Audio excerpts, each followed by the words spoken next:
അല്ലെങ്കിൽ നിങ്ങളൊന്ന് ചിന്തിച്ചു നോക്കി,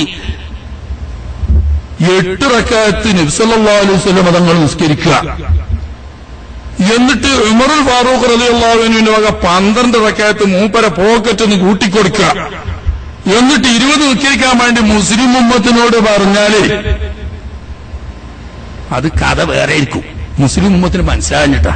ഇബാദത്താവുന്ന നിസ്കാരത്തിൽ 12 റക്അത്ത് ഉമർ റളിയല്ലാഹു അൻഹു കരിഞ്ചന്ത കൂട്ടിയാല് എന്താ ഉണ്ടാകുക? അപ്പൊ ഏറ്റെടുത്തുകൊണ്ട് നടത്തിയ പ്രഖ്യാപന പ്രസംഗത്തിൽ ഉമർ റളിയല്ലാഹു തആല അൻഹു ചോദിച്ചു, നിങ്ങൾ എന്നെ എങ്ങനെ പ്രതികരിക്കും? സഹാബത്ത് ഇസ്തഖംന, നിങ്ങൾ നേർക്ക് നിന്നാൽ ഞങ്ങളൊക്കെ നേർക്കായിരിക്കും.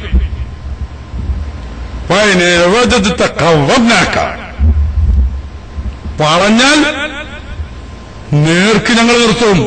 സഹാബി എന്നിട്ട് വാള് ഊരിട്ട് പറഞ്ഞു, നേർക്ക് അല്ലാഹുവിന്റെ റസൂലിന്റെ സുന്നത്തും സിദ്ദീഖ് റളിയല്ലാഹു അൻഹുവിന്റെ നടപടിക്രമവും പാലിച്ചുകൊണ്ട് നേർക്ക് നിങ്ങൾ പോയാൽ ഞങ്ങളൊക്കെ നിങ്ങളുടെ പിന്നിലുണ്ടാവും. മറിച്ച് എന്തെങ്കിലും കൈകടത്തൽ നടത്തിയാൽ വാളെടുത്ത് നിങ്ങൾ നേരെയാക്കും. അവരുടെ മുന്നിൽ ആ 12 റക്അത്ത് കരിഞ്ചന്ത ചേർത്തിന്ന് ഈ അന്തം കെട്ട കൂട്ടര് പറയുന്നു. ഇവർക്ക് മുസ്ലിം പറയാൻ പറ്റുമോ? ഒരു ഉമർ റളിയല്ലാഹു അൻഹു അല്ല, സഹാബത്തിന്റെ ഇജ്മാ. ഒരൊറ്റ സഹാബി അത് ചോദ്യം ചെയ്തിട്ടില്ല. സഹാബത്ത് മുഴുവൻ ഇജ്മാ കൊണ്ട് 20 അംഗീകരിക്കുമ്പോൾ നബി തങ്ങൾ 8 നിസ്കരിച്ചെങ്കിൽ 12 റക്അത്ത് കരിഞ്ചന്ത ഉമർ റളിയല്ലാഹു അൻഹു വകയെന്ന് വരും. അള്ളാഹുവിന്റെ ദീനിൽ ഇല്ലാത്തത് കൂട്ടിച്ചേർത്ത ഉമർ റളിയല്ലാഹു അൻഹുവിനെ മൗനാനുവാദം കൊടുത്ത് അംഗീകരിച്ച് മുസ്ലിം ഉമ്മത്ത് സഹാബത്ത് മുഴുവനും അള്ളാഹുവിന്റെ ദീനിൽ കള്ളച്ചരക്ക് കയറ്റിയവരാണെന്ന് പറയേണ്ട ഗുരുതരമായ ഒരവസ്ഥ. ഇനി മക്കയിലും മദീനയിലും നിങ്ങൾ റമളാനിൽ ചെന്ന് നോക്കൂ. റമളാനിൽ അവിടെ 20 റക്അത്ത് തറാവീഹ് നിസ്കരിക്കുന്നു. 4 മദ്ഹബും 20 റക്അത്ത് തറാവീഹ് പഠിപ്പിക്കുന്നു. നിങ്ങൾ ആ തറാവീഹിന്റെ എണ്ണം എന്തിനു ചുരുക്കി? നിങ്ങൾ പറയുന്നൊരു മാക്കാന യസീദു എന്ന ഹദീസുണ്ട്. ആ ഹദീസ് ബുഖാരിയിലല്ലേ ഉള്ളത്? ഇമാം ബുഖാരി തറാവീഹ് 8 നിസ്കരിച്ചാൽ നിങ്ങൾക്ക് തെളിയിക്കാൻ കഴിയോ? ആ ഇമാം ബുഖാരി ആ ഹദീസ് റിപ്പോർട്ട് ചെയ്തത് മാലിക് ഇമാം റളിയല്ലാഹു അൻഹുവിന്റെ ശിഷ്യനിൽ നിന്നല്ലേ? ആ ശിഷ്യൻ ആ ഹദീസ് പറഞ്ഞു കൊടുത്തത് ഇമാം മാലിക് റളിയല്ലാഹു അൻഹു അല്ലേ? ബുഖാരിയിൽ 3 സ്ഥലത്തും ഉസ്താദുമാരെ പരമ്പരയിൽ ഇമാം മാലിക് റളിയല്ലാഹു അൻഹു ഇല്ലേ? ആ മാലിക് ഇമാം റളിയല്ലാഹു അൻഹു മദീനയിലെ ഏറ്റവും വലിയ പണ്ഡിതനായിരുന്നില്ലേ? ഇമാം ഷാഫിയുടെ ഉസ്താദായിരുന്നില്ലേ? ആ മാലിക് ഇമാം റളിയല്ലാഹു അൻഹു 20-ൽ കുറഞ്ഞ തറാവീഹ് പഠിപ്പിച്ചിട്ടുണ്ടോ? മാലികി മദ്ഹബിന്റെ ഗ്രന്ഥങ്ങൾ എടുത്ത് പരിശോധിക്കൂ. ഇമാം ഷാഫി അവിടുത്തെ ശിഷ്യനായിരുന്നില്ലേ?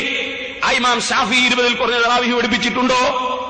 ഇമാം അഹ്മദ് ബിൻ ഹംബൽ മാലിക് ഇമാമിന്റെ മുവത്ത ഷാഫി ഇമാമിൽ നിന്ന് ഓതി പഠിച്ചതല്ലേ? ഇമാം ഷാഫി റളിയല്ലാഹു അൻഹു ഇമാം മാലിക് റളിയല്ലാഹു അൻഹു മുവത്ത ഓതി പഠിച്ചതല്ലേ? അവരൊക്കെ ഈ ഹദീസ് കണ്ടതല്ലേ?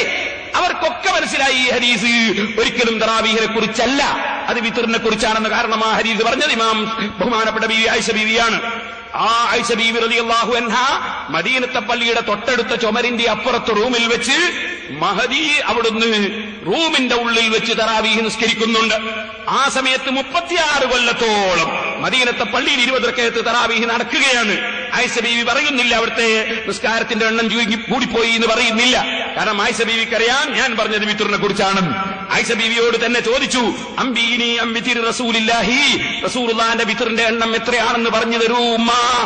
അപ്പൊ പറഞ്ഞു, യാ ബുനയ്യ, എന്റെ കുഞ്ഞു മോനെ, തിൽക 11 റക്അത്ത്, യാ ബുനയ്യ, മോനെ അത് 11 റക്അത്താണ്.